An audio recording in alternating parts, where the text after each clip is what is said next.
Hi, my name is Charlie and I designed Sky Towers, which is a free print and play game that you can download and play today. The game is for 1 to 4 players, ages 7 and up, and takes about 10 to 20 minutes. It's an excellent game for the family, but also enjoyable by gamers too. Today we're going to have a look at the rules and see how it's played and tell you a little bit more about the game. It's currently entered into 2 of the online game design contests, so please check it out and tell me what you think. There are 2 kinds of cards in Sky Towers. There are 4 bonus cards and there are 50 cards with numbers. In this game you're trying to make towers that add up to 21. For example, a 10, a 6 and a 5. This tower would add up to 21 and that would complete the tower. And then you'd set it aside, and at the end of the game it'll score points equal to the kites on the cards. The yellow kites are what scores you points. So this tower here has only 2 kites that scores 2 points. As you'll see, the larger numbers have no kites on them, while some of the smaller numbers have 1 or even 2 kites on them. In this game, when you're playing with more than 1 player, the player that you're playing against will also be building towers. And the challenge is that when they play a card on top, you cannot play the same card that they play. They effectively limit your choices by blocking you with the number on the top of their tower. As you play, you will be taking one of 3 actions. Those actions are drawing a card, playing a card, or if you are ever stuck at any point, you can return the whole tower to your hand. Some of the cards have special abilities and placement rules. The easiest one to understand is the 10. The bottom of the card is green, and this indicates that this card cannot go over another card. It can only be the first card of a tower. However, when you make a tower, you can start it with any card. You just can't put a 10 on top of another card. Another card with a limitation rule is the 1. When you place the 1, you can only place a 1 on top of this card. So for example, if you have a tower with a 10 and a 9, you can play a 1 and you'll have 20 in total, and you're very likely to get another 1 to place it on top to complete the tower. But if you place the 1 too early, you won't have enough 1s to complete the tower reaching 21, because you can't play another card that isn't a 1 on top of this one. In the corner of the cards you'll see how many cards of each number there are. Most of the cards there are 5 of. The 8 and the 9, there's only 1 of these cards. The 3s and the 2s have a slightly different distribution. There are 10 3s and 8 2s. All of the cards, there are just 5 of each. Some cards have special abilities that allow you to do more things. For example, the 4 is a card that when you play it, if you have more than 1 4, you can play them all at the same time. It's the only card that has this ability. All of the cards you need to play one at a time. The 5, when played, affects all players. All players will have to discard down to 5 cards. While there's no hand limit in the game, you can have many cards in your hand, but whenever a 5 is played by any player, you'll have to discard down to 5 cards. The way you discard is, starting with the player that played it, they'll discard down to 5 cards, placing them face up on top of the draw deck. So they're likely to draw them later on. That's that one. The 6 is a mean card, if you like. When a player plays a 6, they can choose from drawing a card from the deck to their hand, or instead asking a player for another card. For example, they might say, hey, Koba-san, do you have a 2? And if he does, he'll have to give it to you and it goes in your hand. Hey, if he doesn't have that number, then you don't get anything. There we go. The 7 doesn't have any abilities, or stars for that matter, but I'll explain more about how this can be a good card to play in just a second. The next card is the 8 and the 9, and they both share the same ability. This is the only card, these are the only cards that can be played on another player's tower. All other cards can only be played on your tower. Wherever you play this card, whether it's your tower or another player's tower, you can then take an additional action. So while it doesn't give you any stars, it maybe helps you finish a tower quicker towards the end of the game. Or as you're playing and your neighbor is blocking you with one of their cards, you can place one of these cards on top of their tower so that the top card of their tower is no longer the one that you want to play.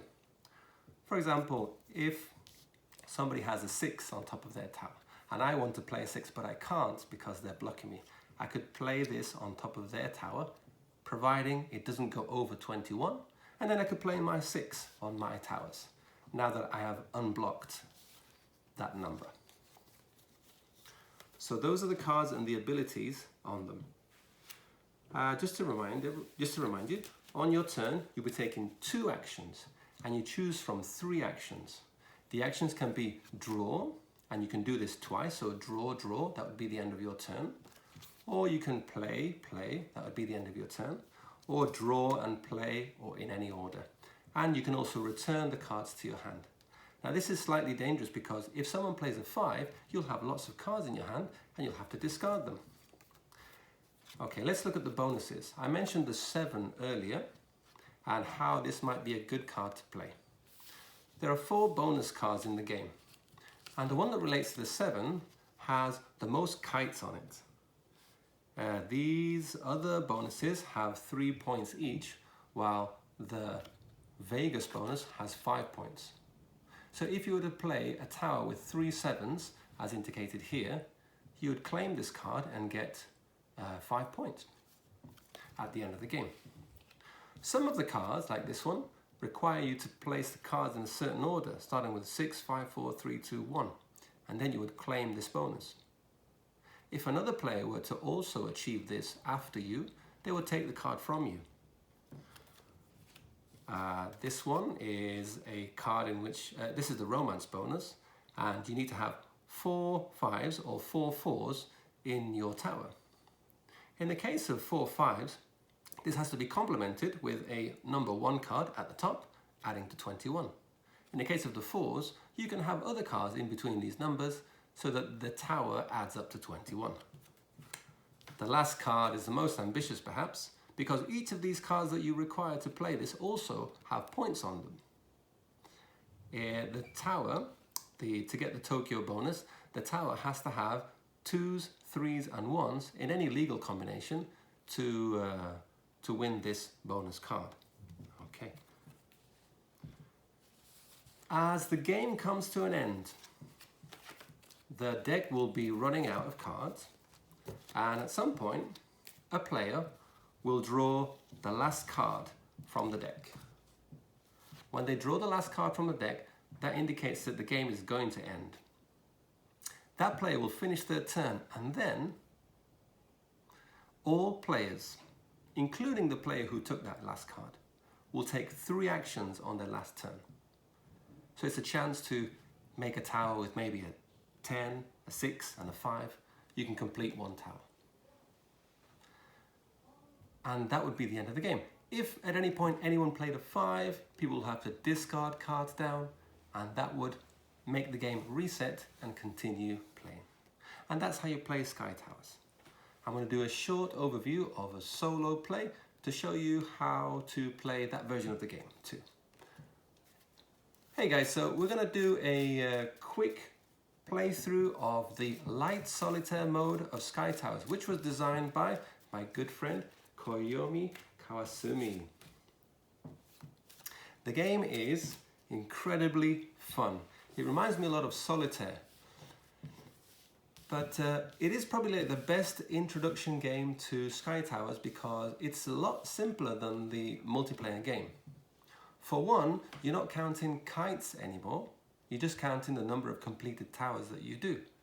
And also, all of the special abilities are not used except for the 1 and the 10, which relate to placement rules. The game can be tuned to allow for different difficulties. Today we'll play with the normal difficulty. Once you've shuffled the cards and set them aside and set the bonus cards aside, you can draw 4 cards to your hand and also remove 4 cards. If you wanted a harder game, you would draw 3 cards and remove 3 cards. If you wanted an easier game, you would draw 5 cards and discard 5 cards. The cards that are discarded, they're out of the game and they're face down, so you won't know what they are until the end of the game. Because we're playing a solo, I'm going to have my hands face up. And what you're trying to do is trying to build towers as quickly as possible. Each tower will score you 1 point, but also each bonus card that you get will also score you 1 point. So I'm going to start playing and play and draw. You can build 2 towers in this game, so I'm going to put these are my towers, this is my hand. Let's see how I get on. I'll be drawing as many cards as I can. In this game you have a hand limit, which is equal to the number of cards you start with. So because I started with 4 cards, that will be my hand limit. I'm going to skip trying to get this bonus, because it does take quite a while, and play something like this. So this is 6, 6, 12, 17. I need 4 there. 4. If you ever want to draw more cards, you would discard a card to do that. I'm going to go for this one. 1, 2, 3, 4. That would be 1 tower. And then I'll draw more cards. Oh, there's my 7. So luckily, this one gets me another tower and another card. So I have 3 points so far. All right, we'll keep playing. I can burn this one because I don't need to worry about getting the 3 7s for this bonus because I've already achieved that. I can make 2 towers, so I'll start another one there. What do we have here? 15, 19, 20, 21. Let's see if I can get another bonus. I'm going to try and aim for this bonus because I have the 1. I just need to start with a 6. I don't see a 6. I want to keep the 2 because that's part of it, but maybe I'll get one of those later. There are lots of 3s. There we go, there's another 3 there. That would need a 5. Should I finish it now? Yeah, let's do that. And that's another card. We'll see how many points later. Oh, well. Let's play the 4. Here we go. So we can start aiming for our star bonus, which starts with a 6 and then a 5, 4, 3, 2, 1. Could happen. Oh, I've got a 10 now. I can discard this to place that one there. So instead of returning the cards to your hand like a normal Sky Towers, what you would do is you just discard all of those cards. Let's see, I'm going to discard this one. Let's see, I can put that one there. That's 16, I need 5 there. I need 1 there. Ooh, this is tricky, so I'll get rid of that one. Here's my 5, so I can play this one, and if I had a 3, I could play that one as well. I like to keep hold of the large numbers because they help me finish towers quicker. Even though they don't have any points, they're more valuable in this game. I need a 3 here, and I need a 2 here, right? What's that? That's 13, 16, 17, 18, 19, 20. Oh wait, hold on. This is 20. So if I finish it, 21.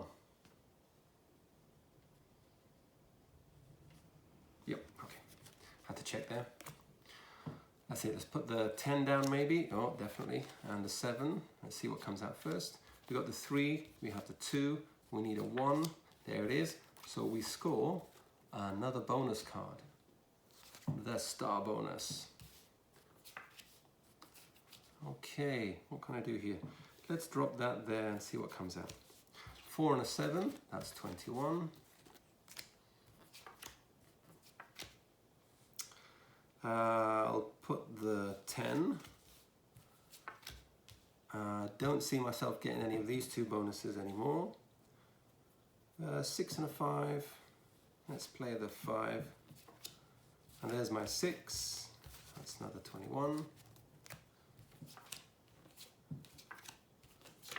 These two, that's another bonus. Using the bigger numbers as opposed to the smaller numbers gives me more control later on if I need the smaller numbers as I complete the tower. Well, that was the last card there. I could keep playing until I can't take any more actions, and that'd be the end of the game. Let's see how many points I got this time. A score of 10 is a good score. So I have 1 tower, 2 towers, 3, 4, 5, 6, 7, 8, 9, 10, 11. So I just made it. 10 would be a win, 11 would be great. Can you do better? And this is the Sky Towers Light Solitaire mode designed by Koyomi Kawasumi. The original game is designed by me, Charles Ward, with illustrations by me. You can get this game as a free print and play game on my website. Look for Exist Games, and please subscribe so you can win a copy of this game or another game, because we like to do giveaways. And thank all our fans for subscribing, play testing, commenting, and helping us make great games. All right, thanks very much.